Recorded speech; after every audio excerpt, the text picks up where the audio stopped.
Okay. नमस्कार दादा. हं. आपलं नाव आणि मोबाईल नंबर आणि गाव सांगायचं. समीर मुकुंदा वाणी, तालुका भुसावळ, जिल्हा जळगाव, गाव वराडसीम. Mobile number.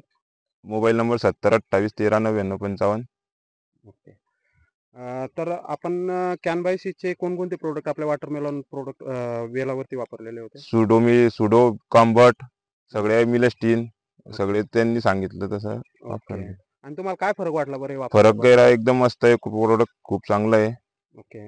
रिझल्ट आणि चांगले. तुम्हाला म्हणजे तुम्ही भरपूर वर्षापासून टरबूज करताय. या हो. वर्षीच्या टरबूजमध्ये म्हणजे तुम्ही केलेल्या मागच्या टरबूजाच्या लागवडीमध्ये आणि या वर्षीच्या लागवडीमध्ये काय फरक वाटतो? की ह्या वर्षी म्हणजे कमी लागला थोडं औषधी वगैरे बी व्यवस्थित लागली आणि ओके, रिझल्ट चांगले आहे. ओके. एवढ्या थंडीत आभरात बी चांगले. ओके. आणि सुरुवातीला मला असं कळालं, की 1 महिना आपला प्लॉट थांबला होता. हो, पुरा थांबलेला होता डायरेक्ट. तर त्याच्यामध्ये तुम्ही आपलं कॉम्बॅक्ट, नेमेस्टिन आणि ताबा ड्रिप हो, वापरलं होतं. तेव्हापासून तुम्हाला प्लॉट तेव्हापासून चांगला झाला. तेव्हापासून चांगला हो, झाला आणि सेटिंग वगैरे पण आपल्याला सेटिंग इथं वगैरे बी चांगली चांगली. भेटलेली आहे. तर बाकीच्या शेतकऱ्यांना तुम्ही काय सांगू इच्छिता? की प्रोडक्ट चांगले आहे, वापरावं शेतकऱ्यांनी पण सगळ्यांनी.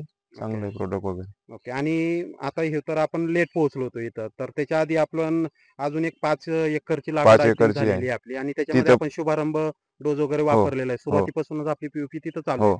तर तुम्हाला आता इथं जे वापरलेले रासायनिक खतं होते आणि तिथं जे वापरले शुभारंभ विथ रासायनिक खतं, तर त्याच्यामध्ये वेलांमध्ये तुम्हाला काही फरक वाटतो ग्रोथ का? चांगली आहे वेलांची. ओके. हो. अजून रोगराई बी कमी आहे. रोगराई पण कमी आहे. ओके. कमी तर म्हणजे नसल्यासारखीच आहे. नसल्यासारखीच आहे आणि आम्ही पण आता ह्या प्लॉटमध्ये पूर्णपणे फिरलोय. तर इथे सुद्धा आम्हाला एक सुद्धा डॅमेज असं कोणतंही फळ मिळालेलं नाहीये.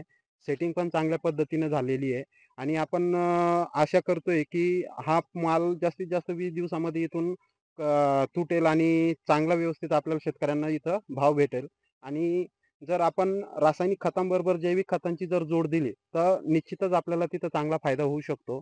जिथे आपल्याला खर्चाची पण बचत होऊ शकते, मालाची क्वालिटी पण चांगली निघू शकते. तर अशा पद्धतीनं आपण जर नियोजन केलं, तर आपल्याला टरबूजामध्ये हमखास चांगलं उत्पादन इथे मिळू शकतं. धन्यवाद दादा.